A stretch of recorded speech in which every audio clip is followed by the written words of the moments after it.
자, 누가복음 2장 21절부터 39절까지. 오늘 본문 말씀에 유독 반복되는 세 구절이 있습니다. 첫 번째는 22절에 나오는 모세의 법대로, 그리고 24절에 나오는 주의 율법에 말씀하신 대로, 그 다음에 마지막에 39절에 나오는 주의 율법을 따라입니다. 지금 마리아는 예수님을 안고 성전으로 들어가서 모세의 법대로, 주의 율법대로 어떤 것을 행하고 있습니다. 그 행하는 것은 정결의식입니다. 아이를 낳은 후에 아이와 산모를 위하여서 정결의식을 성전에서 행하도록 하나님께서 명령하셨습니다. 남아이를 낳은 산모는 33일 동안 집에 있다가 하나님께서 명령하신 그 예물을 들고 정결의식을 위해서 행해야 했습니다. 정결의식에는 번제와 속죄제로 나누어져 있습니다. 번제는 어린 양을 드려야 하고, 속죄제를 위해서는 비둘기를 드려야 합니다. 만약에 번제로 어린 양을 드릴 수 있는 형편이 안 되거든 집비둘기나 산비둘기를 가지고 대신 어린 양을 대신해서 번제로 하나님 앞에 드릴 수 있었습니다. 레위기 12장에 나와 있는 정결의식의 내용입니다. 정결의식, 이 당시에 이스라엘 백성들에게 이 정결의식은 중요한 의식이었습니다. 이 정결의식은 하나님께서 이스라엘 백성들에게 명령하신 것입니다. 몸과 마음을 깨끗하게 예비하고 다시금 속죄하는 그 과정이기 때문입니다. 지금은 우리가 이렇게 드리진 않습니다. 왜냐하면 예수님께서 단번에 모든 속죄를 하셨기 때문입니다. 근데 이 당시에는 양이나 여러 가지 제물을 통하여서 하나님 앞에 이 예식을 행해야 했습니다. 행하는 것은 깨끗함을 위해서입니다. 오늘날 우리에게 이 정결의식은 어떤 것이 되겠습니까? 주일날 와서 회개기도를 하고 하나님 앞에 기도하는 것, 내 죄를 위하여서 기도하는 것, 그것이라고 우리가 이야기할 수 있습니다. 근데 과연 우리가 회개 기도하는 것이 구약시대의 정결의식일까라는 겁니다. 가끔 이런 이야기를 합니다.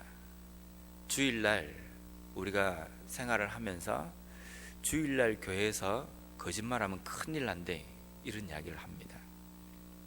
그러면 주일이 아닌 평일날 교회 밖에서는 거짓말을 해도 괜찮습니까? 주일날 교회 안에서 우리가 죄를 지으면 죽을 죄고, 평일날 우리가 교회 밖에서 죄를 지으면 주일날 교회 안에서 짓는 죄보다 조금 더 가볍습니까? 그렇진 않다는 겁니다. 어쩌면 구약시대에는 속죄, 정결의식이 이 제사를 통해서 깨끗하게 되기 때문에 이때 집중해서 속죄제를 드리고 정결의식을 하면 괜찮은지 어쩐지 모르겠지만, 오늘날 우리에게 속죄, 정결이라는 것은 주일날 아니면 때로는 교회에 나와서, 아니면 때로는 우리가 회개 기도를 하는 그 순간만 이런 의식의 한 과정이라고 말할 수 없습니다. 우리에게 속죄, 정결이라는 것은 매 순간순간마다 일어나야 되는 문제입니다. 때로는 우리가 일주일 동안 잘못 살았던 것을 주일날 한번 우리가 회개 기도를 해서 다 털어버리고, 1년 동안 잘못 산 문제를 부흥회나 어떤 특별 예배를 통하여서 우리가 하나님 앞에 회개함으로 말미암아 다 털어버리는 것, 우리는 그렇게 생각하고 있습니다. 죄도 묵혀놨다가 한순간에 털어버려야 되는 그런 문제가 아니라는 겁니다. 우리에게 죄라는 것은요, 순간순간 털어버려야 합니다. 순간순간 그 죄에 민감하게 반응하고 하나님 앞에 매 순간마다 그 죄 때문에 회개함으로 엎드리는 것이 오늘날 우리의 삶에 그리스도인에게 하나님께서 요구하시는 속죄 정결 의식이라는 겁니다. 우리의 삶에서 죄라는 이 부분은 항상 우리가 긴장하고 민감하게 반응해야 그것을 깨닫고 하나님 앞에 해결할 수 있다는 겁니다. 만약에 우리가 묵혀둔다든지 둔감하게 그 죄에 대해 생각해버리면 우리는 그 죄에 대해서 아주 둔해져 버려서 나중에는 이것이 죄인지 어쩐지 잘 모르게 된다는 겁니다. 처음에 죄를 지을 때는 아주 크게 와닿는데 그것이 계속적으로 반복이 되고 묵혀놔 버리면요, 그렇게 심각하게 느껴지지 않는다는 겁니다.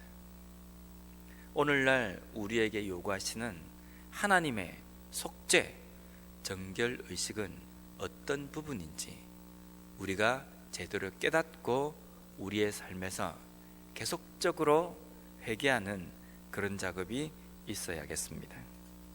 두 번째로 오늘에 나오는 두 인물이 나옵니다. 한 사람은 시므온이고 다른 한 사람은 안나라는 선지자입니다. 시므온은 죽기 전에 그리스도 메시아를 반드시 볼 것이다 라는 성령의 음성을 듣고 기다리는 사람이었습니다. 안나라는 여선지자도 80세가 넘을 때까지 혼자 성전에서 계속적으로 금식하며 기도하며 섬기던 사람이었습니다. 이 두 사람이 한날 성전에서 예수님을 만납니다. 예수님을 만나서 그 예수님께서 이 땅에 오셔서 어떤 일을 행하시는지, 그 예수님이 인간의 문제를 해결하기 위하여서 이 땅에 오심에 대해서 찬송하고 하나님을 높이는 그러한 모습을 오늘 본문에서 우리가 볼 수 있습니다. 당시에 유대인들 사이에서는 그리스도 메시아를 기다리는 메시아 대망 사상이 있었습니다. 반드시 하나님께서 보내신 그리스도 메시아가 이 땅에 오실 것이라는 겁니다.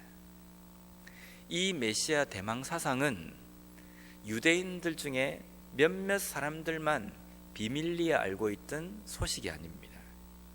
전 유대인들이 다 알고 있던 것입니다.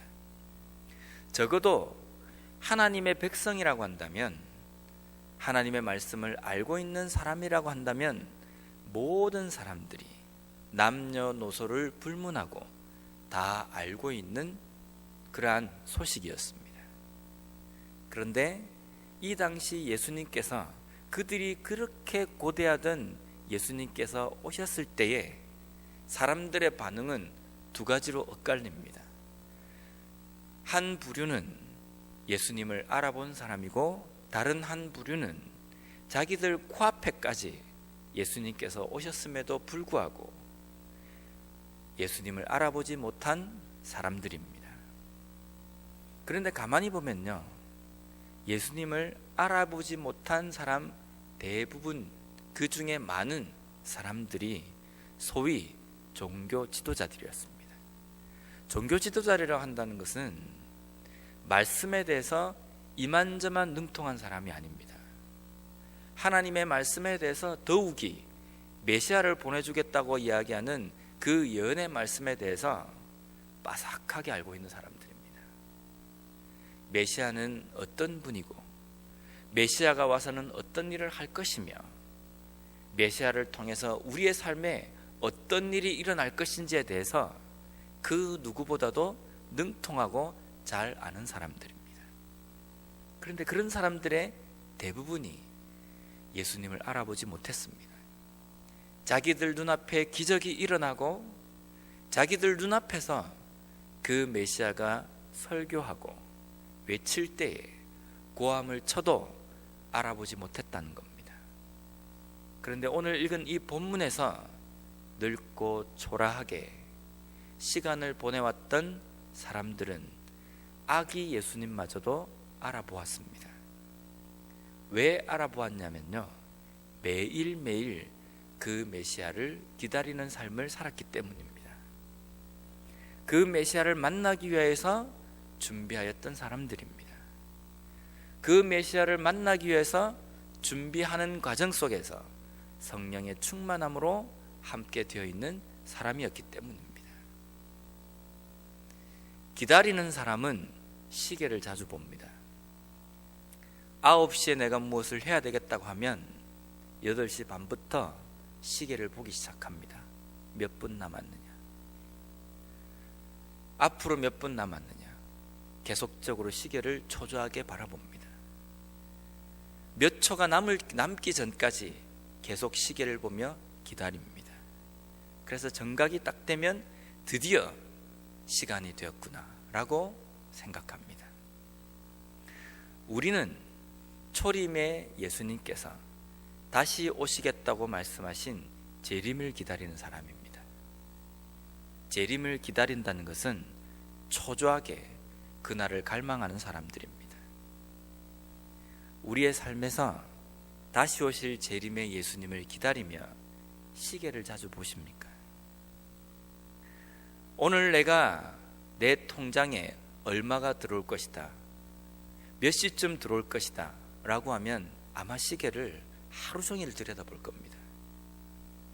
오늘 합격자 발표가 난다고 이야기하면 저녁 7시에 발표가 난다고 한다면 아마 새벽 7시부터 기다릴지도 모릅니다.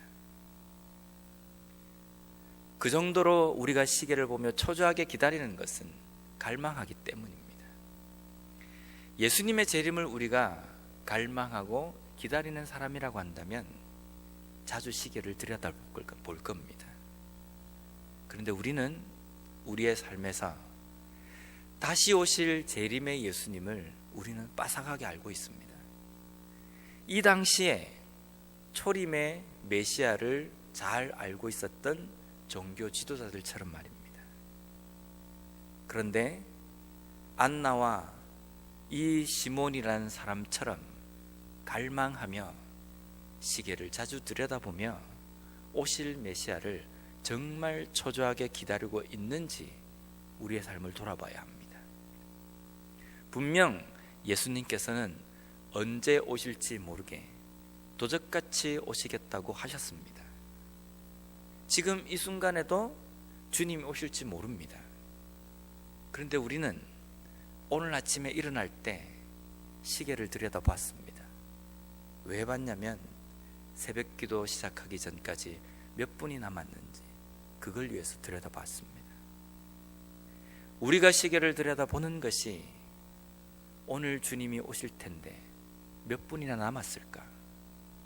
내 인생에서 몇 초의 시간이 주어졌을까? 마지막까지 얼마나 내가 남았을까? 그 남은 시간 동안 어떻게 하면 내가 최선을 다해서 살 수 있을까? 우리는 그것을 고민하며 우리의 인생의 시간을 들여다봐야 합니다. 그래야 다시 오시는 예수님, 어떻게, 언제, 어떤 모습으로 오실지 아무도 모릅니다. 그렇기 때문에 준비하지 않은 사람은 알아볼 수 없을 겁니다. 하지만 매일매일 순간순간마다 시계를 들여다보며 준비한 사람은 어떻게 오신다, 어떤 모습으로 오실 것이라는 말씀이 없지만 분명한 한 가지는 성령의 충만함으로 말미암아 그 다시 오는 예수님을 알아볼 수 있을 겁니다. 당시에 버림받고 사회적으로 천대받는 사람들이 메시아를 알아보고 그리스도를 알아본 것처럼 내가 좀 말씀 좀 안다고, 내가 신앙생활 좀 오래 했다고 거들먹거리던 많은 종교 지도자들은, 소위 상류계층에 있었던 사람들은 아무도 예수님을 알아볼 수 없었습니다. 왜냐하면 이론적으로만 알았지 매일매일 순간순간마다 인생의 자신의 시간들을 들여다보며 그 예수님을 준비하지 않았기 때문입니다. 오늘도 우리에게 하나님께서 하루라는 시간을 유예의 시간으로 주셨습니다. 이 하루가 마지막인 것처럼, 내 인생의 최후의 시간인 것처럼 우리는 오늘도 재림의 예수님을 초조하게 갈망하며 기다리는 삶을 살아야 한다는 겁니다. 어떻게 하는 것이 그 재림의 예수님을 기다리는 삶입니까? 오늘도 내가 더 많이 돈을 모아야지, 오늘도 내가 앞으로 10년을 더 살 것처럼 내 건강에 힘써야지, 오늘도 내가 앞으로 내 인생 몇십 년이 될지 모르지만 그것을 버틸 수 있는 내 나름대로 스펙을 쌓아야지. 이것이 재림을 준비하는 삶이겠습니까? 아니면 지금까지 내가 하나님 말씀대로 살지 못했던 부분이 어떤 부분인지, 내가 다른 사람을 사랑하지 못하고 있다고 한다면 오늘도 뜨겁게 사랑하기 위하여서 내가 평소 때 미워하는 사람들에게 찾아가서 용서를 구하고 사랑으로 품는 그런 삶이 되어야 합니다. 오늘도 내가 여전히 죄에서 내 다리를 빼지 못하고 있는 삶을 살고 있다고 한다면 오늘이 마지막일지 모르기 때문에 거기에서 내가 발을 빼기 위하여서 몸부림치고 하나님 앞에 그 힘을 간구하고 거기서 빠져나오려고 몸부림치는 삶을 살아야 합니다. 오늘도 오늘이 마지막인 것처럼 다른 사람을 구제하고 섬기는 데에 우리의 모든 열정과 모든 관심을 쏟아야 할 겁니다. 이렇게 사는 것이 재림을 기다리는 그리스도인의 바른 삶이라는 겁니다. 오늘 이 아침에 우리에게 주신 마지막이 될지도 모르는 이 하루를 시작하는 이 시점에서 오늘 오실지 모르는 예수님을 기다리며 그 기다리는 온전한 삶을 살아감으로 말미암아 예수님께서 오셨을 때에 잘했다라고 칭찬받는 그러한 우리의 삶이 되시길 바랍니다.